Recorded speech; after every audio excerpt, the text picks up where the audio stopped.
Hey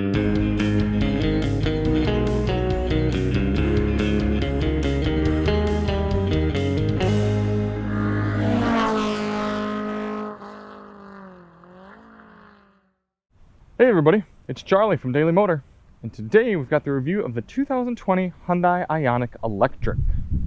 Now this is here with us in the limited trim, which is not exactly what I would go with if I were getting this car. Because this one, as you're looking at it, costs about $39,000, and that leaves an elephant in the room. There are other EVs that cost just as much as this that get you just the same features and a whole lot more range. This one's coming in about 170 miles of EPA estimated range on its 38.3 kilowatt hour battery. So really the value in this car lies in the base SE model. You lose out on some power seats, a few other inside gizmos and gadgets, but the powertrain is the same and the overall drivability is the same at a much lower price point. Plus you factor in kind of the $33,000 base price along with the $7,500 tax credit, you can be getting into very efficient electric car driving for much cheaper than a Model 3 or a Chevy Bolt or a comparable Nissan Leaf. So let's go around, take a look at some of the merits and demerits of the Ioniq Electric. In the trunk, you got a whole bunch of space. You got this lifty hatchback design, which works out really nicely. You got this center cargo net in here holding in the goodies so they don't roll around while we're driving.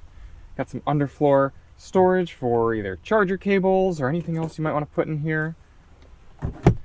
Big old subwoofer for the Harman Kardon audio system. If you want to see more on that, check the link in the description for our review of the plug-in hybrids Harman Kardon, which should sound identical. You can see there would be sort of a center cargo compartment cover here if that were included with this one. So pretty usable space, especially considering you can fold the seats down. And then you've got a big, relatively flat load floor. In fact, I used a previous kind of shorter range Hyundai Ioniq Electric to move a good amount of furniture before, and it was very usable. People can't sleep on the hatchback design. It's really nice. Not too bad.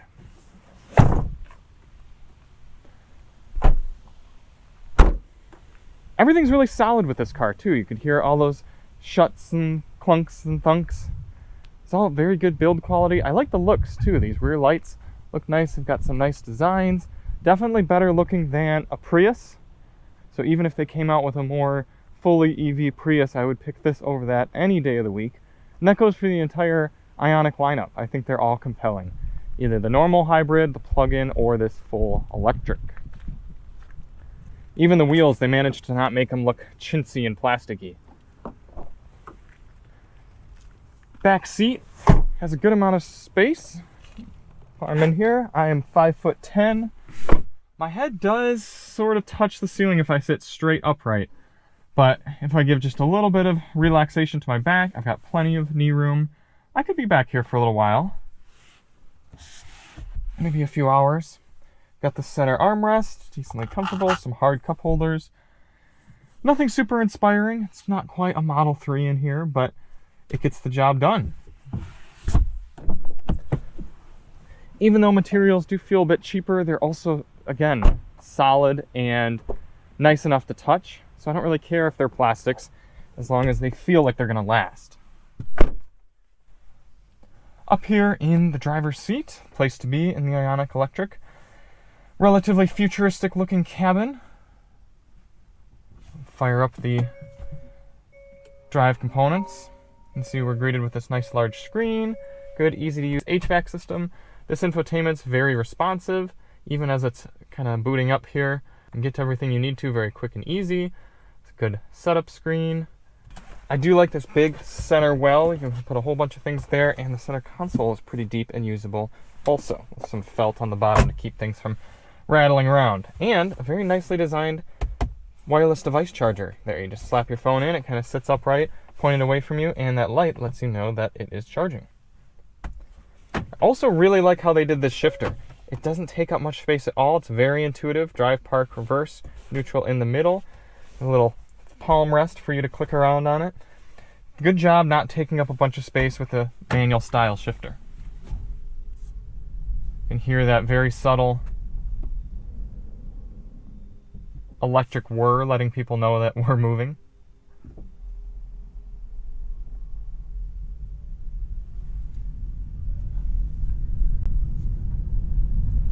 pretty much every electric vehicle feels peppy.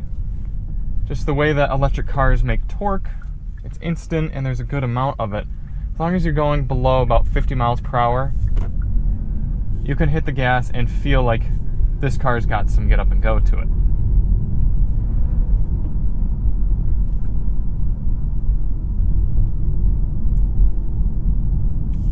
I do appreciate how Hyundai has regenerative braking adjustments on the paddles right here. So on the right, you reduce your amount of regenerative braking. On the left, you increase it. There's 0, 1, 2, and 3. So 4 different stages. And 3 really yanks this car down. It's not quite to the extent of the single pedal driving of the Tesla models because you can't take it to a full stop. You'll see up here at the stop sign, I can't just lift my foot off the gas pedal and let it come to a full stop. Once we get to about 4 miles per hour, actually more like 5 or 6, it just keeps rolling and you actually have to press the brake pedal to apply the physical brakes in order to bring the car to a stop.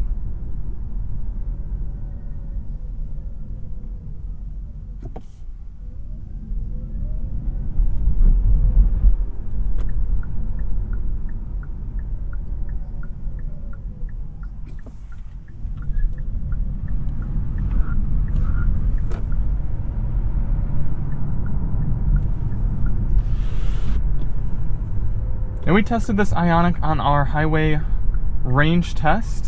If you want to see the result of that, check the link in the description. It did decently well. The weather was a bit chilly, so that affected range somewhat. But don't let the 170 mile kind of estimated range throw you off. You can do quite a bit of road tripping with this car, especially if you plan out around DC fast chargers.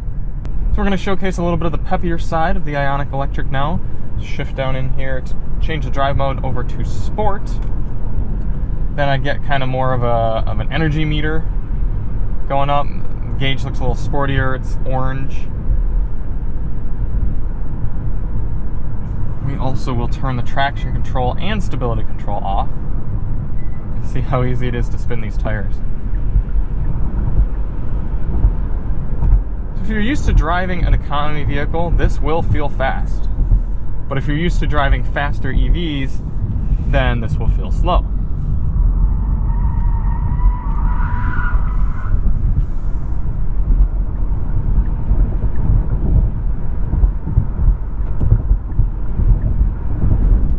I can't really imagine Ioniq EV buyers driving their cars like this, but hey, that's why you come to Daily Motor, right? See what these cars can do.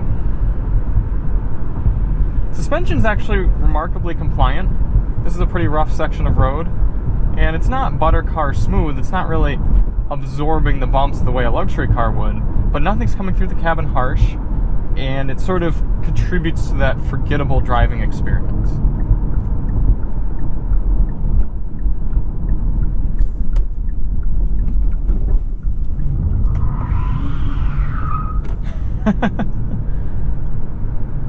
Do a 60 to 0 braking test here.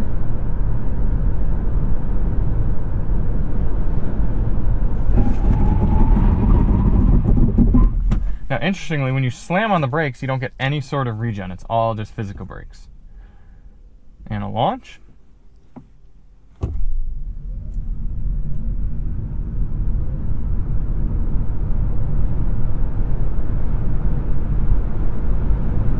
Like I said, not sports car quick. It's only a 100 kilowatt power battery motor. Only a 100 kilowatt electric motor. But it gets the job done for daily driving, and as I said, it feels strong, if not fast. Part of that is you just feel that torque kicking in instantly.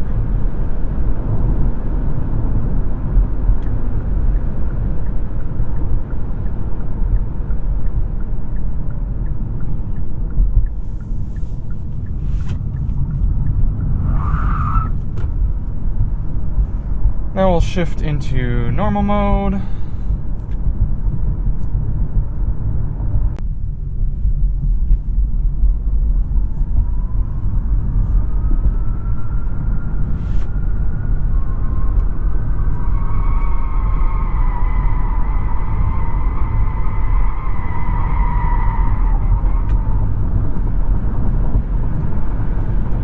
up at highway speeds, you get adaptive cruise control here in the limited model. It works remarkably well, and there's even a decent semi-autonomous driving mode as well. So as you'll see, we're going to get up around this corner and both the lane markers are going to pick up, and the car's going to drive itself around it just fine. And it's cool that Hyundai doesn't really brag about that system, even though it works better than a lot of the manufacturers out there. You get a little steering wheel icon up there that turns green when it senses the lanes, and then there you go, hands off the wheel. We're going to come up on this charger and the car will slow down automatically. Even has an auto mode for speed limits, so we're going 70 right now, but when we pass this 55 mile an hour sign, it'll very likely drop down. Nope, just kidding, it won't. But you see it slowing down for that charger in front of us. Pretty decent for highway cruising.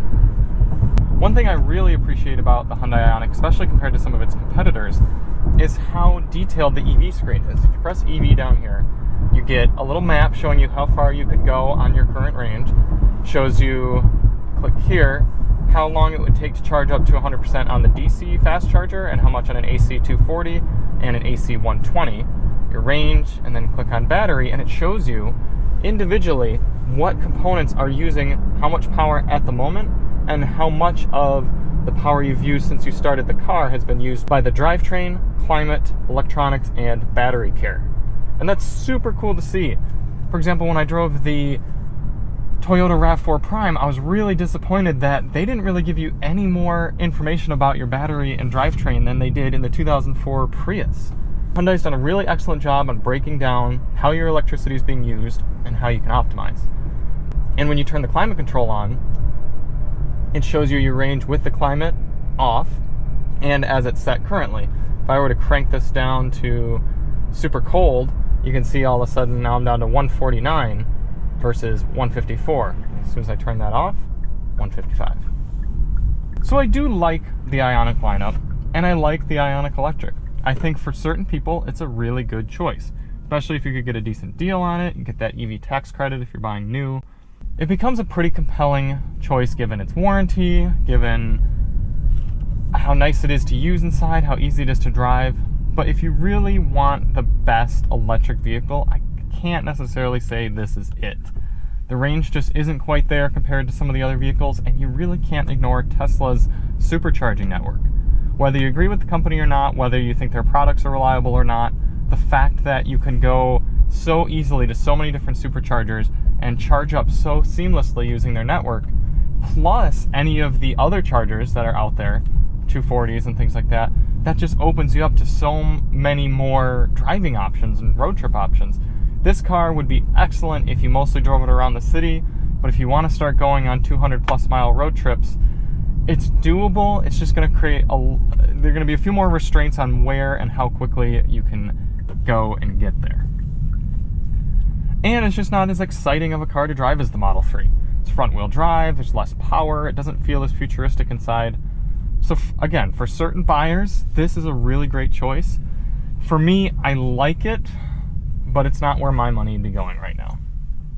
And not only that, I live in Michigan, and I wouldn't even be able to go down to a Hyundai dealer and buy one of these because they're restricted to zero emission vehicle states. Sad. Take a look at the engine compartment. Even though there is no engine, it's technically a motor compartment. So you can see the Hyundai EV motor, 12 volt battery, overall quite a good amount of space in there.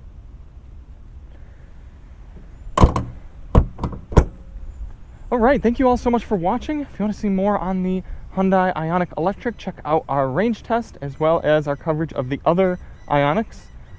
Like this video, subscribe, all that YouTube goodness, and we'll see you on the next one. I'm Charlie from Daily Motor, and as always, drive on.